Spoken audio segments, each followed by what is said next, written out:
સમાચારો જોઈએ વિસ્તારથી ને સૌથી પહેલા વાત કરવી છે મોસમના એ જ બેવડા મારની જેનો સામનો અત્યારે ગુજરાત કરી રહ્યું છે। એક બાજુ સૌરાષ્ટ્ર કચ્છમાં હીટવેવ માટે યલો એલર્ટ આપવામાં આવ્યું છે અને આ બાજુ જ્યાં દક્ષિણ ગુજરાત પર નજર દોડાવો તો એવું લાગે કે જાણે ચોમાસું વહેલું આવી ગયું છે, ચોમાસું બેસી ગયું હોય, કદાચ ચોમાસાને પણ શરમાવે એવો વરસાદ અત્યારે ડાંગની પટ્ટીમાં વરસી રહ્યો છે। જ્યાં દક્ષિણ ગુજરાતમાં ડાંગને અત્યારે કમોસમી વરસાદ તરબોળ કરી રહ્યો છે અને એની સાથે સાથે જ ખેડૂતોને પણ ફાળ પડી છે। યોગિતા ફોનલાઈન પર જોડાયા છે। યોગિતા, કમોસમી વરસાદ વરસી રહ્યો છે, સ્વાભાવિક રીતે ખેડૂતોની ચિંતા વધી ગઈ હશે અત્યારે। જી નિપુર, અત્યારે જે કમોસમી વરસાદ વરસી રહ્યો છે તેના માટે અહીં જોવા જઈએ તો મોટાભાગે ખેડૂતો માટે હવામાન વિભાગે જે કઈ સૂચનાઓ આપી છે જેમાં જંતુનાશક દવા અને ખાતરનો ઉપયોગ આ સમયગાળો પૂરતો ટાળવા માટે તેમને કહેવામાં આવ્યું છે। ખાતર અને બિયારણના જે વિક્રેતાઓ છે જો આ જથ્થો પલળે નહીં તે મુજબ ગોડાઉનમાં સુરક્ષિત રાખવા માટે પહેલેથી જ તેમને સંદેશ આપવામાં આવ્યો છે। તેમજ એપીએમસીની જે માર્કેટ છે ત્યાં વેપારી અને ખેડૂત મિત્રોને પહેલેથી જ આગોતરા સાવચેતી આપી દેવામાં આવી છે જેથી કરીને આ દિવસોમાં તેમનો પાક જે કોઈ પણ હોય તે સુરક્ષિત રહી શકે।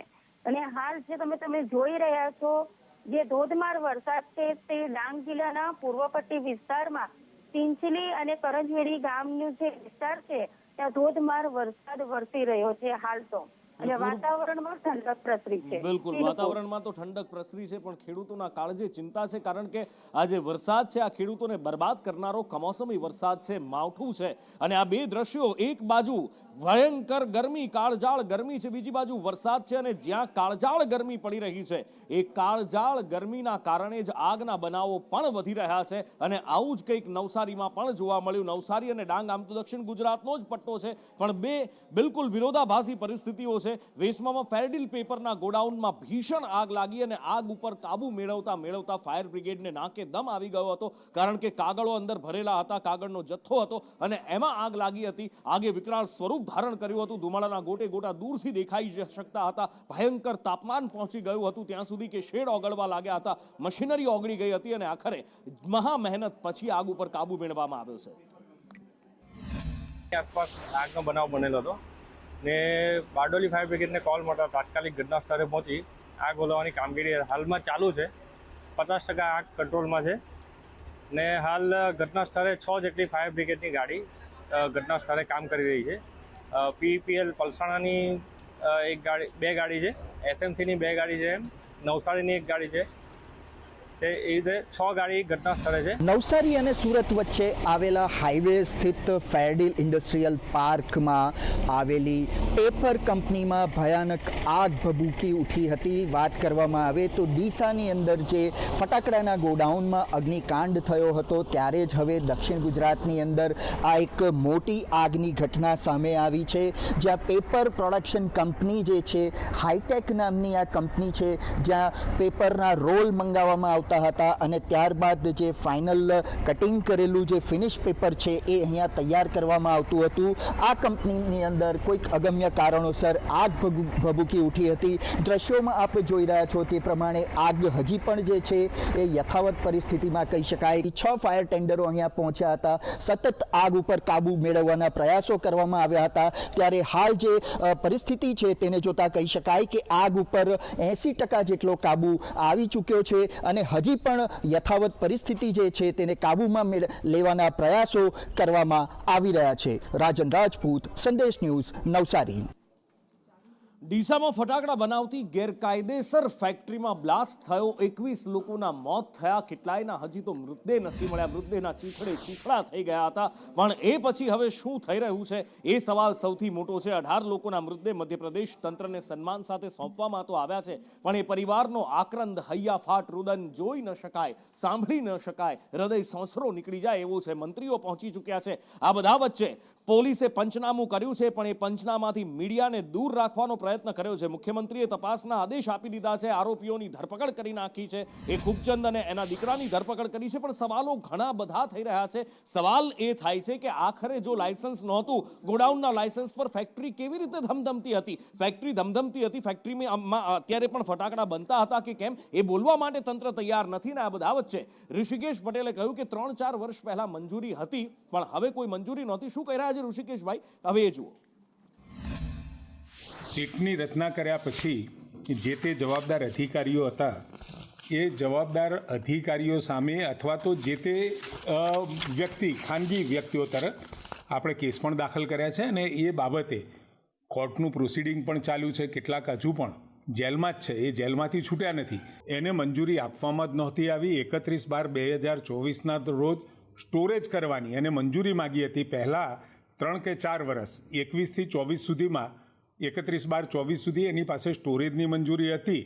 પરંતુ જ્યારે એને ફરીથી આ મંજૂરી એક્સપાયર થતાં નવી માગી, એ વખતે કોઈપણ તબક્કે કોઈ સકારાત્મક એટલે કે પોઝિટિવ અભિપ્રાય એ બાબતનો આપવામાં સ્ટોરેજ માટે પણ નહોતો આપ્યો. જે છેલ્લા 15-17 દિવસની અંદર જે આખી જે ઘટના આપણને જોવા મળે છે, એટલે એને ગેરકાયદેસર રીતે બિલકુલ તંત્રની જાણ બહાર ત્યાં માલ પણ ત્યાં ઉતાર્યો. એલ્યુમિનિયમ પાવડર છે, યલો ડેક્સ્ટ્રીન છે, વગેરે જે વસ્તુઓ ત્યાં મૂકી. એક પ્રાથમિક તારણ આપણે એવું ચોક્કસ કહી શકીએ કે આ કેવળ જ્યારે કાચો માલ લાવતા હોય એટલે સ્વાભાવિક છે, પ્રાથમિક તારણ એવું જ નીકળે કે કદાચ એ ફટાકડા બનાવતા છે ને આ પ્રાથમિક તારણ છે. ઋષિકેશભાઈ ઘણું બધું કહી રહ્યા છે પણ ખુલીને નથી બોલી રહ્યા. એલ્યુમિનિયમનો જથ્થો પકડાયો છે, આ પકડાયું છે, તે પકડાયું છે. પ્રાથમિક તારણ છે કે ફટાકડા બનાવતા હશે. જો બનાવતા નહોતા તો સાહેબ બ્લાસ્ટ કેવી રીતે થયો? પડ્યા ફટાકડામાં બ્લાસ્ટ કેવી રીતે થાય? અને એની તો કોઈ ચોખવટ કરો કે એક વાત એ સામે આવે છે કે 2023માં આ જ ગોડાઉન પર એસઓજીએ રેડ કરી હતી, ગોડાઉન સીલ કર્યું હતું અને એ પછી ફરિયાદ પણ દાખલ ના થઈ અને ગોડાઉન કેવી રીતે ખુલી ગયું એ પણ એક તપાસનો વિષય છે. પણ આ બધા જ પહેલુઓ ઉપર જાણે કે પડદો ઢાંકવાનો પ્રયત્ન થતો હોય એવું લાગી રહ્યું છે. એક બાજુ તંત્ર એ કહેવા માટે તૈયાર નથી કે ફટાકડા બનતા હતા કે કેમ, પણ ત્યાંથી જે સામગ્રી મળી છે અને ખુદ એસપી અક્ષયરાજ મકવાણા જે વાત કહી રહ્યા છે, સાપરાધ માનવ વધનો ગુનો દાખલ કર્યો છે, એ દર વખતે થાય છે. કોઈ પણ હોનારત થાય, કોઈ પણ ઘટના થાય, કોઈ પણ દુર્ઘટના થાય અથવા કોઈ પણ માનવ સર્જિત હોનારત થાય, એ પછી આ રીતના પગલાં ભરવામાં આવે છે અને ફરી એકવાર આવી ઘટના બનવા માટેની રાહ જોઈને બેસી રહેવામાં આવે છે. અહીંયા પણ એવું જ થયું હતું. પણ ખુદ અક્ષયરાજ મકવાણા, ખુદ જિલ્લા પોલીસ વડા જે કહી રહ્યા છે, એમાંથી જ અંદાજો લગાવી શકાય છે કે આ ફેક્ટરીમાં કેવો કાળો ધંધો ચાલતો હતો. ડીસાની ઘટનાની ગંભીરતા જોતા સરકારશ્રી દ્વારા ખૂબ કડક સૂચના આપી અને આ ગુનાની અંદર જે છે એ અપરાધ મનુષ્યવધની કલમ લગાડવામાં આવી છે અને આની અંદર જે તપાસ હાથ ધરવામાં આવી છે. ત્યાં પોલીસને અને એફએસએલની ટીમને ત્યાં એલ્યુમિનિયમ પાવડરની હાજરી પણ મળી આવેલી છે તથા એક બેગ કે જેનું નામ છે યલો ડેક્સ્ટ્રાઇન, આની પણ પોલીસને ત્યાં હાજરી મળી આવી છે અને એફએસએલ તે તમામ વસ્તુને કબજે લઈ તેના પ્રકારના પણ રિપોર્ટ કરેલા છે. એલ્યુમિનિયમ પાવડર મળે, યલો ડેક્સ્ટ્રાઇન મળે, તો આ બધાનો ઉપયોગ શેના માટે થતો હોય? જો ગોડાઉન હોય તો ત્યાં ફટાકડા મૂકવામાં આવ્યા હોય ને, ફટાકડા બનાવવાની સામગ્રી કેવી રીતે હોય? બાળ મજૂરી કરાવવામાં આવતી હતી, ફટાકડા બનાવવામાં આવતા હતા, સ્પષ્ટ દેખાય છે. પણ હજી પણ મંત્રીશ્રી કહે છે કે ના, એવી શક્યતા જોવાઈ રહી છે. કોઈ પ્રાથમિક પગલાં, કોઈ ઠોસ પગલાં લેવામાં નથી આવતા. પ્રાથમિક વાતો કરવામાં આવે છે. પણ આ બધા વચ્ચે જે ખૂબચંદ અને એનો દીકરો અહીંયાથી ભાગી ગયા હતા, જોકે પોલીસે એમને ઝડપી પાડ્યા છે, પણ એમને ભાગવામાં કેટલાકે મદદ પણ કરી હતી અને સંદેશ ન્યૂઝ ઉપર એ સૌથી મોટો ઘટસ્ફોટ અમે કરવા જઈ રહ્યા છીએ. ધવલ પાસેથી જાણીએ કે કોણે મદદ કરી હતી એ બાપ દીકરાને ભગાડવામાં.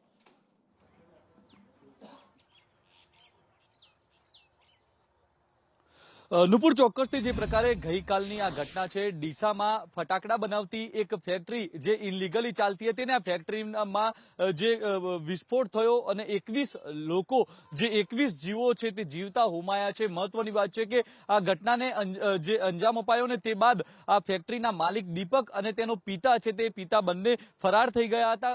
દીપક અને ખૂબચંદ જે ફરાર હતા, પોલીસે મોડી રાત્રે તેમને ઈડર નજીકથી ઝડપી પાડ્યા છે. મહત્વની વાત છે કે દીપક અને ખૂબચંદ જે બ્લાસ્ટ થયો ને તે બાદ અહીંયાથી ફરાર થયા હતા, ત્યારે તેમને ભગાડવામાં જે 4 લોકોનો હાથ હતો, તે 4 લોકોને અત્યારે બનાસકાંઠાની પોલીસે દબોચી લીધા છે. પોલીસ તેમની સઘન પૂછપરછ કરી રહી છે. મહત્વની વાત છે કે દીપક અને તેનો પિતા ખૂબચંદ છે તે ઈડરથી સીધા ઇન્દોર તરફ ભાગવાના હતા, પરંતુ પોલીસની નાકાબંધીમાં તેઓ ઝડપાઈ ચૂક્યા છે. ઈડરથી તેમને બનાસકાંઠા લાવવામાં આવ્યા છે. મહત્વની વાત છે કે આ સમગ્ર કાંડમાં જે દીપક અને ખૂબચંદ સાથે જે લોકો સંકળાયેલા છે તે તમામ લોકોની પોલીસ છે તે તપાસ કરી રહી છે. પોલીસે આ દીપક એન્ટરપ્રાઇઝના જે એકાઉન્ટન્ટ છે તેમની પણ તપાસ છે તે અત્યારે હાથ ધરી છે. નુપુર. એટલે હવે તપાસના દોર ચાલુ રહેશે, એક પછી એક આરોપીઓને પણ પકડવામાં આવશે, એક પછી એક કોણે ક્યાં શું કર્યું એ બધું જ શોધવામાં આવશે. અને દર વખતે આપણે જે જોતા આવ્યા છીએ મોટી મોટી હુનારતોમાં એ પણ થશે. એસઆઈટીની તો પહેલાં જ રચના કરી દેવામાં આવી છે અને હજી તો સહાયના ધોધ પણ છૂટવાના બાકી છે ને એ બધું જ આપણને જોવા મળશે જે વર્ષોથી જોવા માટે આપણે ટેવાયેલા છીએ અને બધું જ જોઈને ભૂલી જવા માટે પણ ટેવાયેલા છીએ. પણ આ બધા વચ્ચે શ્રમિક રાજેશ નાયકે સંદેશ ન્યૂઝ સાથે વાત કરી હતી અને મોટા ચોંકાવનારા ખુલાસા કર્યા છે કે આ ફેક્ટરીમાં શું કાળો ધંધો ચાલતો હતો.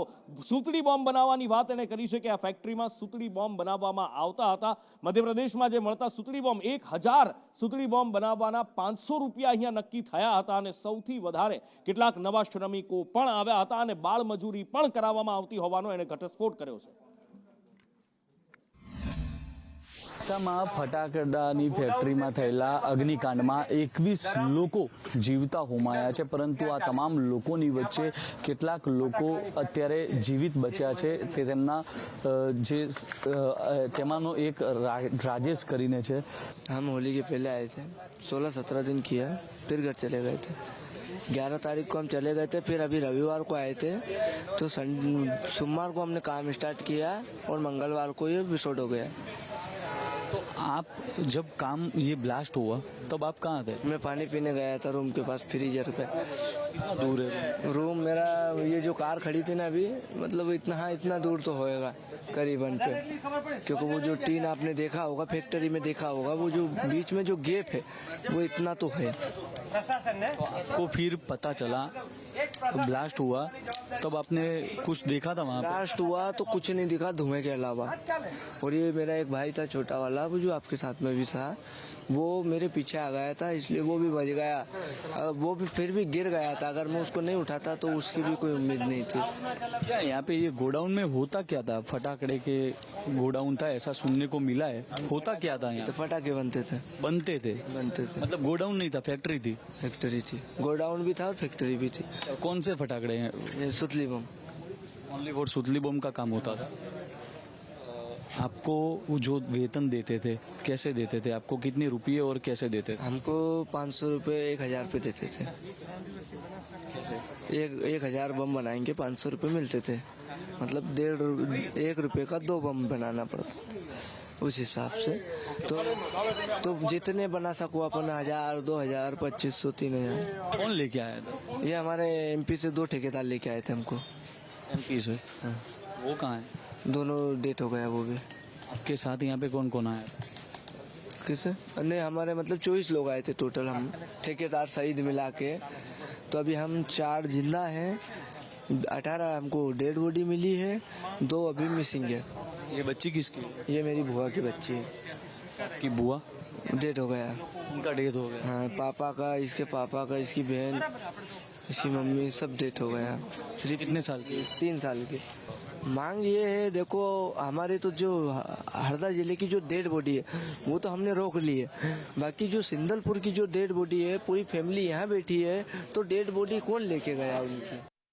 એટલે 3 વર્ષની માસૂમ નોંધારી બની ગઈ છે અને કોઈ સહારો નથી રહ્યો. મા બાપ ભાઈ બહેન બધા જ આ બ્લાસ્ટનો ભોગ બની ગયા છે અને આવા તો કેટલાય પરિવારો છે. એક બાપ છે કે જેણે આખો પરિવાર પોતાના સંતાનો, દીકરો દીકરી, પત્ની બધાને ખોઈ દીધા છે અને હવે એના માટે જિંદગીનો કોઈ મતલબ, કોઈ અર્થ જ નથી રહ્યો અને એની આંખોની ભીની થયેલી એ પાપણો કહી રહી છે કે એના મન પર શું વીતી રહી છે. ને આવા કેટલાય પરિવારો છે. આક્રંદ એવો છે કે સાંભળી ના શકાય, જોઈ ન શકાય. પણ આવો જ આક્રંદ જોવા માટે આપણે તો ટેવાયેલા છીએ ને, કારણ કે મોરબીના તૂટેલા પુલ પછી આવો આક્રંદ જોયો છે, હરણીની ડૂબેલી બોટ પછી આવો આક્રંદ જોયો છે, રાજકોટના સળગેલા એ ટીઆરપી ગેમ ઝોન પછી પણ આવો જ આક્રંદ જોયો છે અને ડીસામાં બ્લાસ્ટ થયેલા આ ગોડાઉન ફેક્ટરી પછી પણ આ જ આક્રંદ જોવા મળી રહ્યો છે. એ જ ન્યાયની માંગ ઉઠી રહી છે, એ જ વાતો થઈ રહી છે કે ન્યાય અપાવવામાં આવશે, કોઈ ચમરબંધીને છોડવામાં નહીં આવે. પણ પછી શું થાય છે એ આપણે બધા જ સારી રીતે જાણતા આવ્યા છીએ. दूसरे भाई का लड़का था वो भी खत्म हो गया. उसके बाद में जैसे पास में हमारे ही समाज वाले का गांव है संदलपुर में, उनका पूरा 4 परिवार था, वो भी चारों साथ में खत्म हो गया. और तीनों एक के खत्म हो गया, सिर्फ एक लड़की बचा हुआ है उनका, संदलपुर वाले का। 2 दिन हुए बाबूजी, यहाँ की जगह आया कि 2 दिन हुए, बस 2 दिन में ये कांड हो गया बाबूजी हमारा। कौन कौन था यहाँ? मेरे 3 ही लड़के थे, अजय विजय और मेरी मिसेस, 3 ही 4 ही खत्म हो गए बाबूजी। 12 बजे मेरे पास में फिर फोन आ गया कि सब खत्म हो गया, और जो ठेकेदारनी थी उसकी की लड़की ने फोन लगाया मेरे को, हमारे को पता नहीं था। हमारे को इंसाफ चाहिए बाबूजी, हमारे को बस और कुछ नहीं चाहिए। लोग कहते हैं हमारे को आया, हमने सुबह 6 बजे के चले, ऐसी खबर आ रही कि 4 लाख का हो गया, तो हम दे दे, हमारे बच्चे दे दो हमारे को, बस 4 लाख हम दे देते हैं, हमारे बच्चे हमारे को दे दो, बस और कुछ नहीं चाहिए। ऐसी खबरें आ रही बाबूजी, तो हम क्या कर सकते हैं बताओ आप। हम तो कुछ भी नहीं रहा, हमारा तो पूरा दुनिया लूट गई ना, हम क्या कर सकते हैं आप बताओ। मेरा बेटा बहुत था, पोता था मेरा, फटाखा के बैटरी के लिए आए थे, मजदूर के लिए आए, पेट कारण ये पेट पापी है, इसके लिए आए। मैं भी दाड़की के लिए गई थी, मेरे को पता नहीं कि मेरा बेटा बम है। हमने देखा 4 गाड़ी गई है, साफ की गाड़ी गई है, मैंने मेरा बच्चा बच्ची की बॉडी पहुंचा दी, वहाँ पर न्याय चाहिए। मेरा बच्चा बच्ची का, मेरा बुढ़ापा का सारा कौन है? मेरा भी एक पोता, वो भी नहीं दिखा रहा है, कुछ भी नहीं दिखा रहा, फिर किसका सहारा दूंगा मैं जिंदगी मेरी बेकार हो गई ना। એમપીથી મૃતકોના પરિવારજન છે તે ડીસા સિવિલ ખાતે પહોંચ્યા છે। અત્યારે પરિવારજનો છે તે આક્રંદ કરી રહ્યા છે। અત્યારે જે પરિવારો છે તે પરિવારો અત્યારે ડીસા સિવિલ હોસ્પિટલ ખાતે પહોંચ્યા છે અને પોલીસ છે તે આ પરિવારો સાથે વાતચીત કરી રહી છે। પરિવારોનો આક્રંદ છે તે ક્યાંક ને ક્યાંક જોવા મળી રહ્યો છે। આ લોકોના જે પરિવારજનો છે ત્યાં ડીસાની જે ફટાકડાની ફેક્ટરી હતી અને આ ફેક્ટરીની અંદર તેઓ જીવતા હોમાયા છે।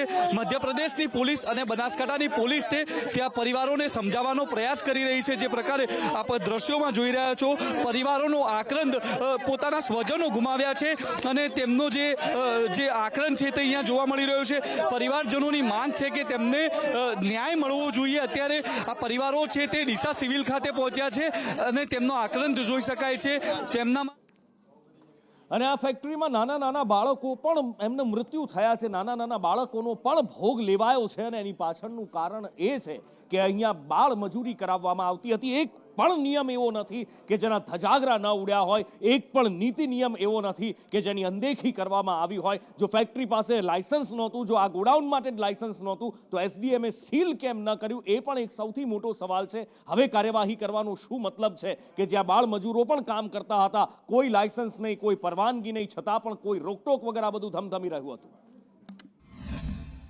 ડીસામાં ફટાકડાની ફેક્ટરીમાં 21 લોકોના જીવ હોમાયા છે।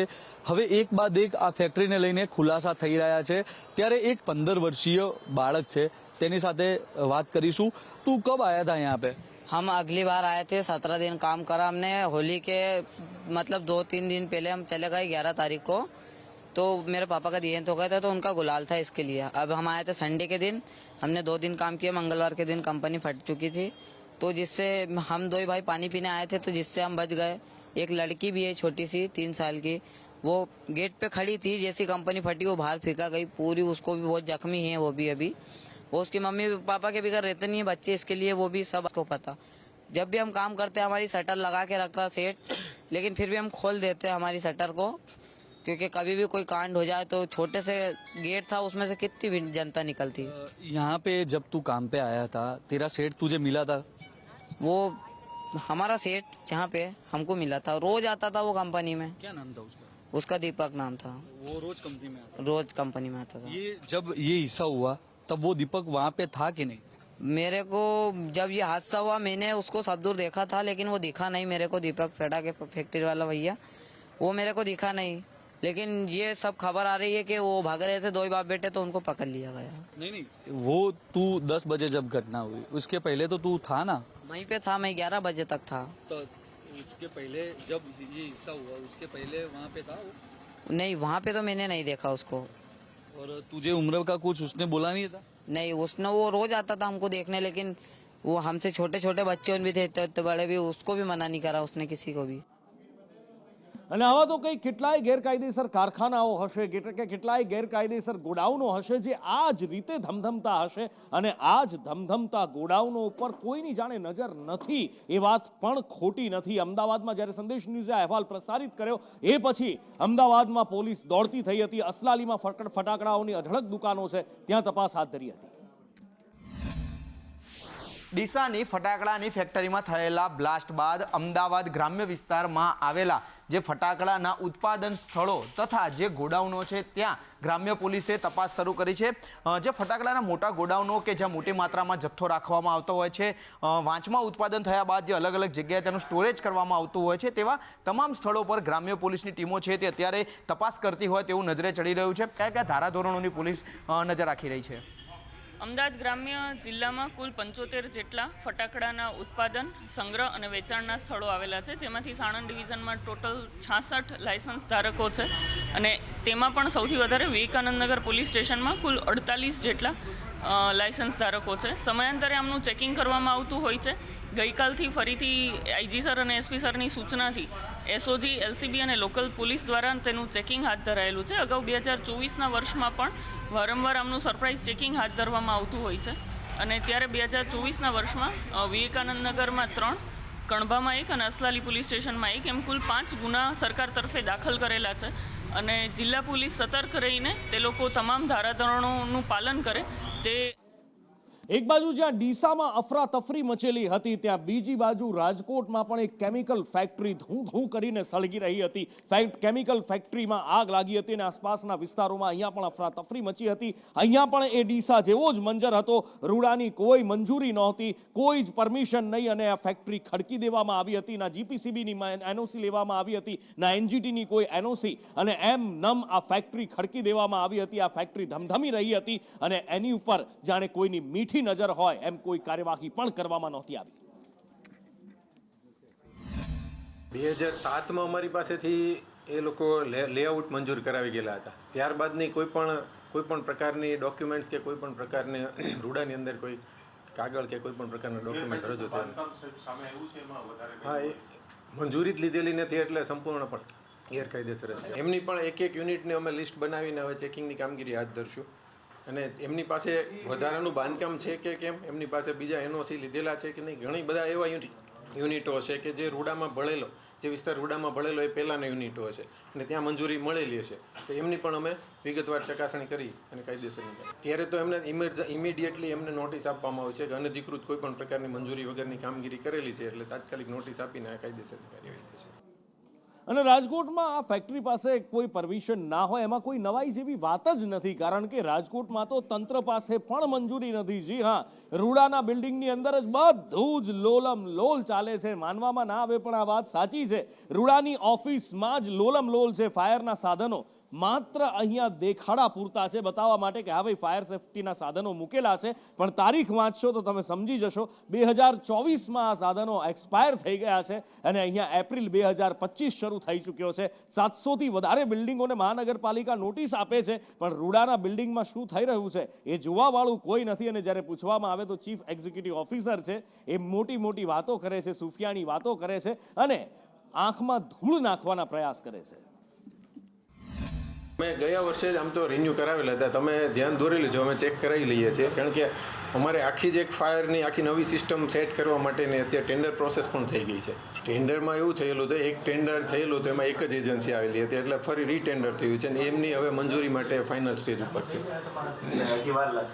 એટલે વિધિન અ મંથ આવી જશે। રાજકોટ શહેરી વિકાસ સત્તા મંડળમાં ઉલટા ચોર કોટવાલ કો દાટે જેવી પરિસ્થિતિ જે છે તે જોવા મળી રહી છે। આપ જે પ્રકારે દ્રશ્યો જોઈ રહ્યા છો તે રાજકોટ શહેરી વિકાસ સત્તા મંડળ એટલે કે રૂડાની ઓફિસના છે કે જે હાઈરાઇઝ બિલ્ડિંગ હોવા છતાં પણ અહીંયા જે ફાયરના જે સાધનો હોય છે તેમની જે યોગ્ય જે જાળવણી કરવાની હોય છે તે થતી ન હોવાનું સામે આવી રહ્યું છે।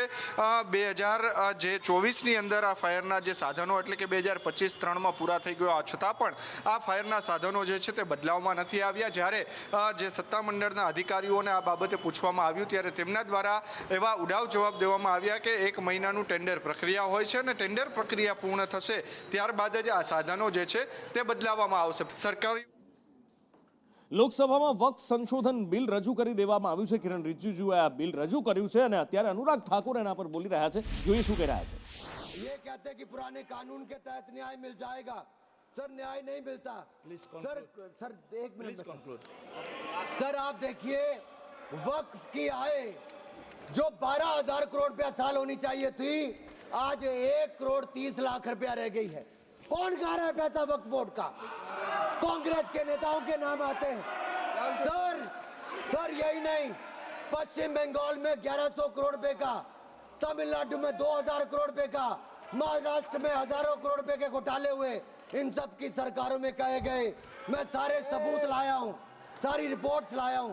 आपका अनुरोध करता हूं सर कि सारे के सारे ऑथेंटिकेट करके मुझे रखने का मौका दिया जाए। ये विपक्षी दल क्योंकि ये भ्रष्टाचार में जुड़े हुए हैं, हम वक्फ बोर्ड के भ्रष्टाचार को खत्म करना चाहते हैं। धन्यवाद सर ये बस ये तेरे आखिरी लाइन है सर। ये नेशनल हेराल्ड में छपा है कि महाराष्ट्र में हजारों करोड़ रुपए का घोटाला, महाराष्ट्र में छपा नेशनल हेराल्ड में, और नेशनल हेराल्ड के घोटाले के रूप में कांग्रेस के एक नेता बेल पर हैं जो अपनी सेवाएं यहां पर दे रहे हैं। उसी नेशनल हेराल्ड में लिखा गया है ये कांग्रेस पंचतंत्र का वो बंदर है जहां रोटी के बंटवारे के नाम पर ये सारी रोटियां खा जाते हैं सर। सर ये मंदिरों की जमीन संपत्ति के नाम, ये विशेष कानून इसके लिए क्यों नहीं है सर? ये वक्फ के लिए क्यों है सर? इनका विचार साफ नजर आता है सर। ये मंदिरों का सोना पिघलाकर ये तब तो ले जाते हैं, लेकिन भ्रष्टाचार के नाम पर जमीन पर कब्जा करने के लिए वक्फ बोर्ड बना देते हैं। सर हमारी सरकार वक्फ को पारदर्शी और जवाबदेह करना चाहती है। हमारे पास काफी वक्ताओं का लिस्ट है, सबको बोलने का मौका देना है। लास्ट 30 सेकंड में लास्ट 30 सेकंड सर।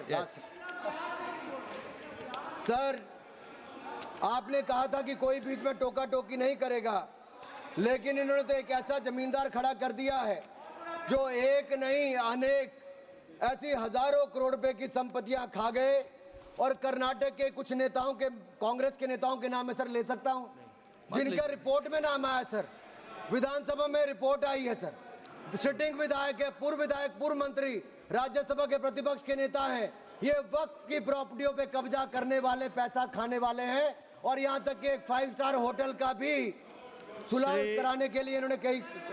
सर मैं इतना ही कहना चाहता हूँ, ये बिल मुस्लिमों के जीवन में एक बड़ा बदलाव लाएगा। हर वर्ष हजारों करोड़ कमाने का प्रावधान करके दिखाएगा। अच्छी शिक्षा, अच्छी सुविधाएं, अच्छे मकान, अच्छा इलाज और अच्छा भविष्य देने का काम ये नरेंद्र मोदी की सरकार में वक्फ बोर्ड का संशोधन बिल उम्मीद के माध्यम से एक नई उम्मीद बांध कर दिखाएगा, नई उम्मीद बांध कर दिखाएगा। बहुत बहुत धन्यवाद। माननीय सदस्य श्री अरुण भारती जी। अरुण भारती जी। वक्फ बोर्ड का जो प्रावधान किसी मस्जिद, किसी मंदिर, किसी धार्मिक स्थल का व्यवस्था का कोई लेना देना नहीं है। ये सिंपली एक प्रॉपर्टी का मैनेजमेंट का विषय है। ये कोई मुसलमान अपना ज़कात देता है, फितरा देता है, उसको हम पूछने वाला कौन होते हैं? ये आपका धार्मिक भावना से जुड़े हुए चीज है, उसमें सरकार का कोई लेना देना नहीं है। सिर्फ भ्रम फैलाना है सर, मंशा इनकी कहीं और है। मंशा सर मैं भी एक टिप्पणी देना चाहूंगा कि आज ये एक विशेष समाज के जमीन पर इनकी नजर है, कल समाज के दूसरे अल्पसंख्यकों के जमीन पर इनकी नजर जाएगी। आज ये बिल सिर्फ एक विशेष समुदाय के जमीन पर इनकी नजर है। कांग्रेस कहां थी, कहां चली आई? अखिलेश जी देखिए आप।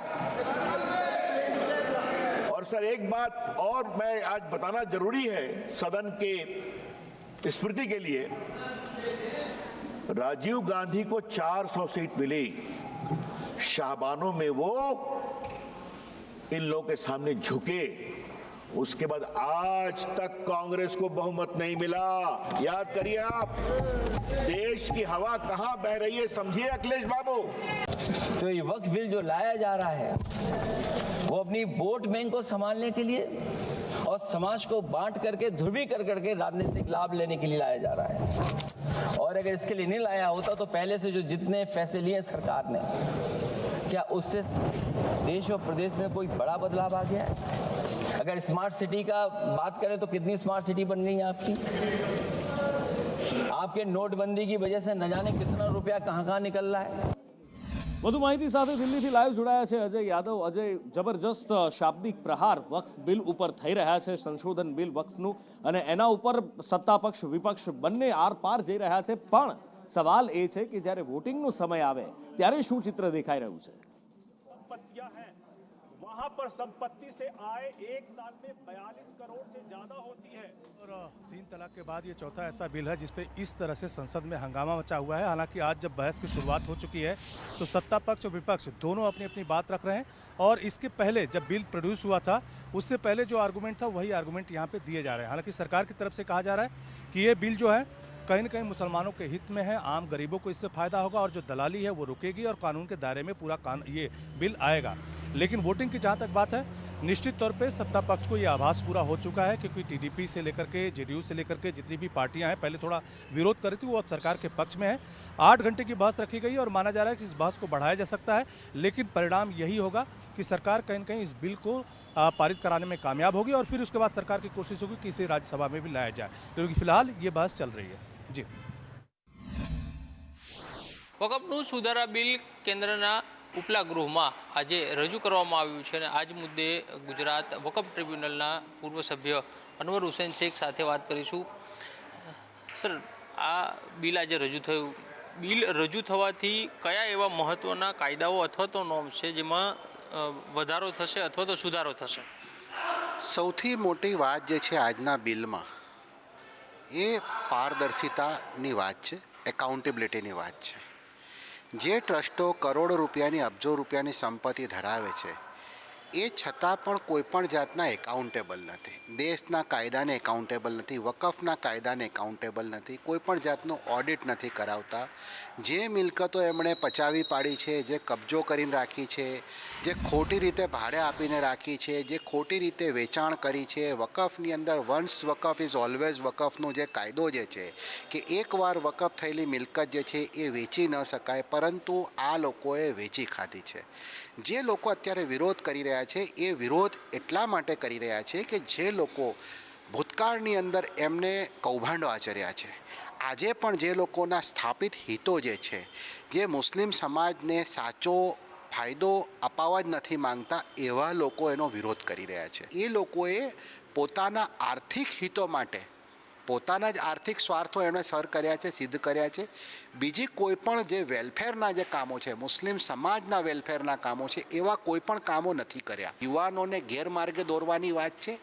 ભવિષ્યની અંદર તેમના માટે કોઈ પણ જાતનો રસ્તો ન બચે, તેમને સરકાર સાથે ભીડાવી દેવાના અને સરકારની તમામ જે યોજનાઓ જે છે એને વિરુદ્ધમાં ઊભા કરી દેવાના, એના માટેનું એક વ્યવસ્થિત ષડયંત્ર ચાલી રહ્યું છે। ડિમાન્ડ છે કે તમામ લોકોને સામે એકાઉન્ટેબિલિટી અને એમની સામે તપાસ હાથ ધરવામાં આવે। જે મિલકતો જે વકફ બોર્ડની મિલકતો જે વેચી નાખવામાં આવી છે, જે વેચાઈ ગઈ છે, એ પરત લાવવામાં આવે, એ અમે સ્પષ્ટ માંગ કરીએ છીએ। કોઈ પણ જાતના વિકાસમાં રસ નથી, માત્ર વિરોધ કરો અને પોતાના રોટલા રાજકીય રોટલા શેકો, બસ આ જ એમની માનસિકતા છે। કેમેરામેન પુખરાજ શર્મા સાથે કશ્યપ જોશી, સંદેશ ન્યૂઝ, અમદાવાદ। અને હવે વાત કરવી છે મુઠ્ઠીભર સાધુડાઓ જે પોતાના જ ધર્મ અને પોતાના જ સંપ્રદાયને મુશ્કેલીમાં મૂકી રહ્યા છે અને પોતાના ધર્મના દેવી દેવતાઓનું અપમાન કરી રહ્યા છે।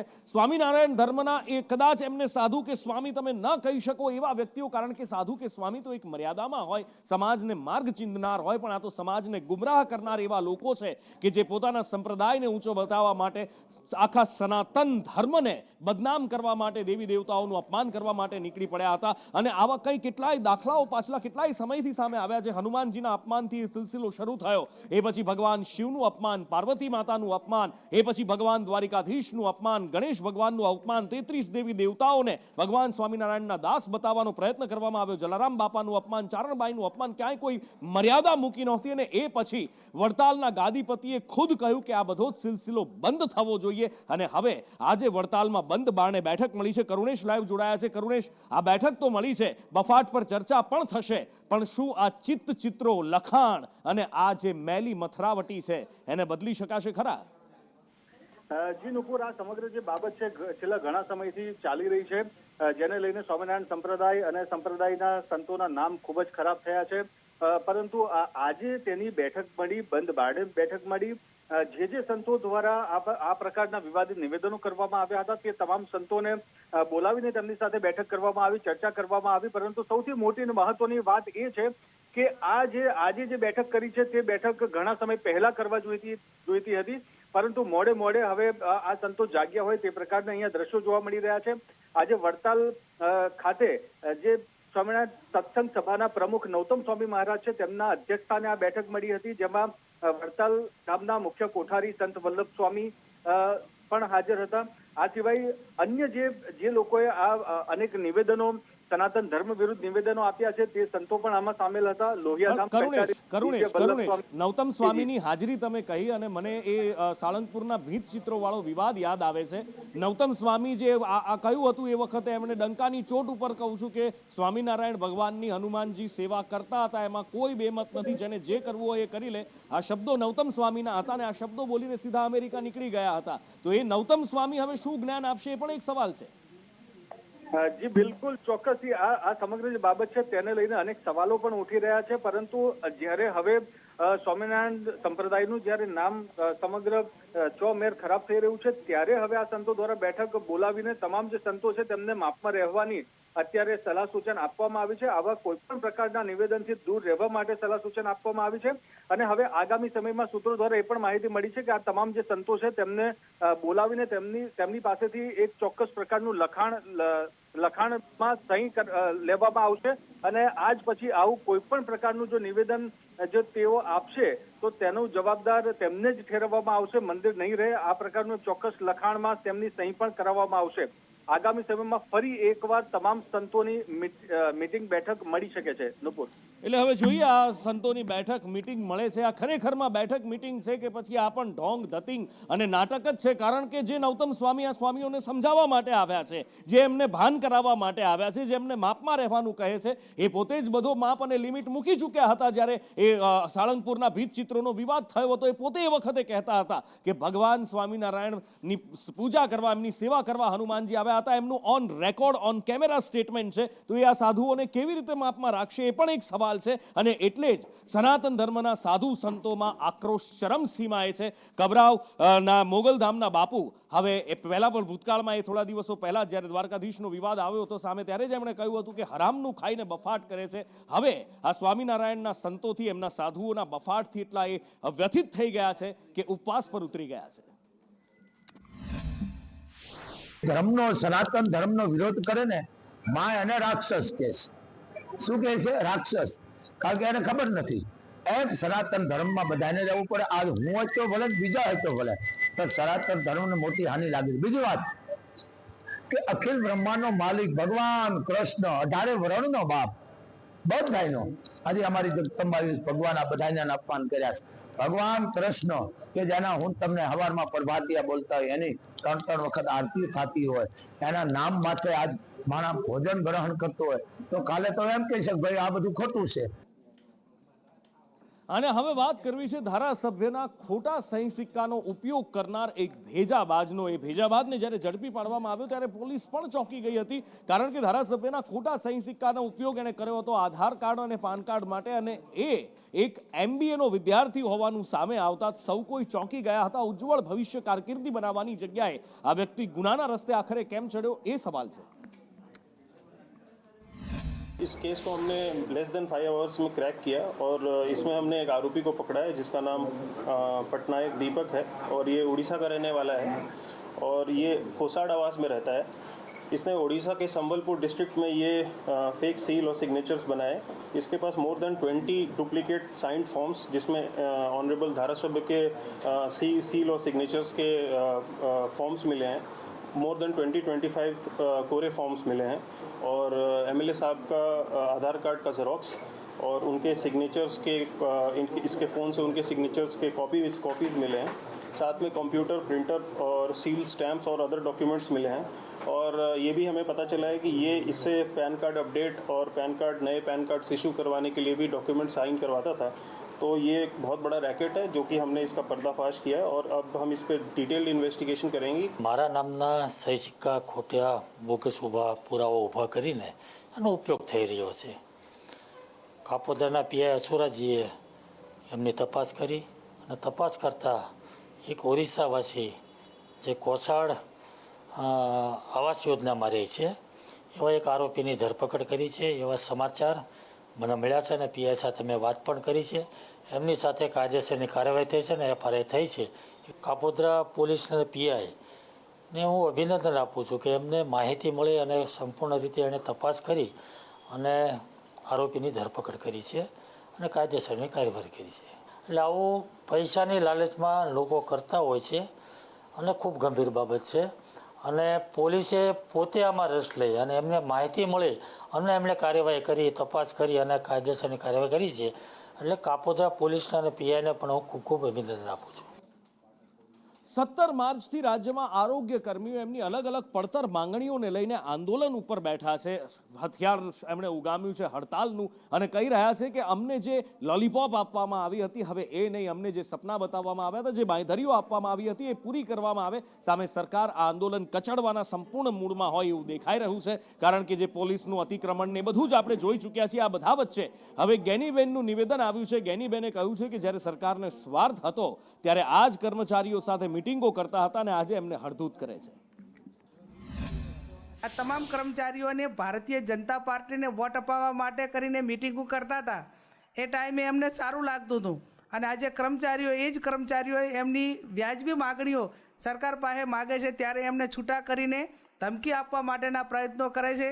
એવું માનું છું તે નાના કર્મચારીઓને હેરાન કરવા માટેના રાજ્ય સરકારના જે એક પ્રયત્નો છે અને એમની જે મંશા છે, એમને જે નાના કર્મચારીઓ સાથે એક ખરાબ વર્તન કરવા માટેની જે એક ભાવના છે એ ભાવના હું માનું ત્યાં સુધી વ્યાજબી નથી.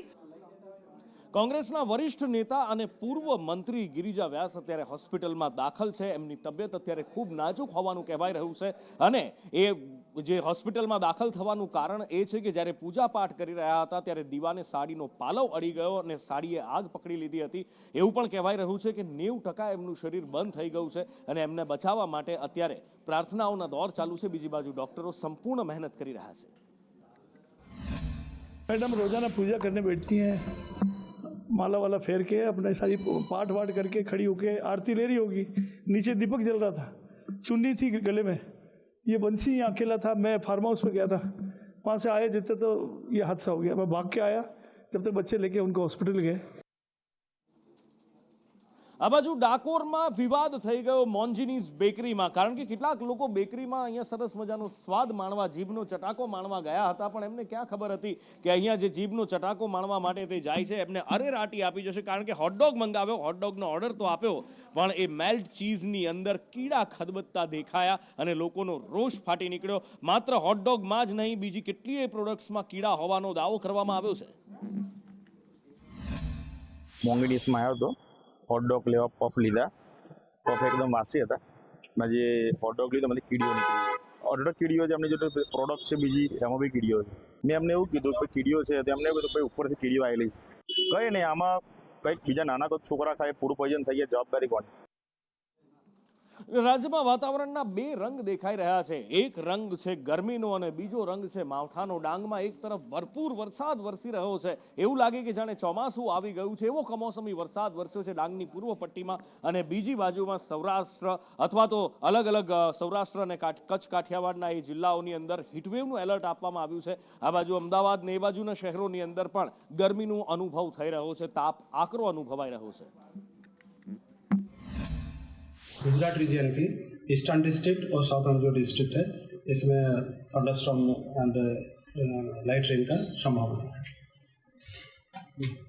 अहमदाबाद के लिए सर पर्टिकुलर? हाँ, अहमदाबाद के लिए अभी क्लियर स्काई है और तापमान जो है 39 डिग्री सेंटीग्रेड के आसपास रहने का पूर्वानुमान है अगले 24 घंटा तक.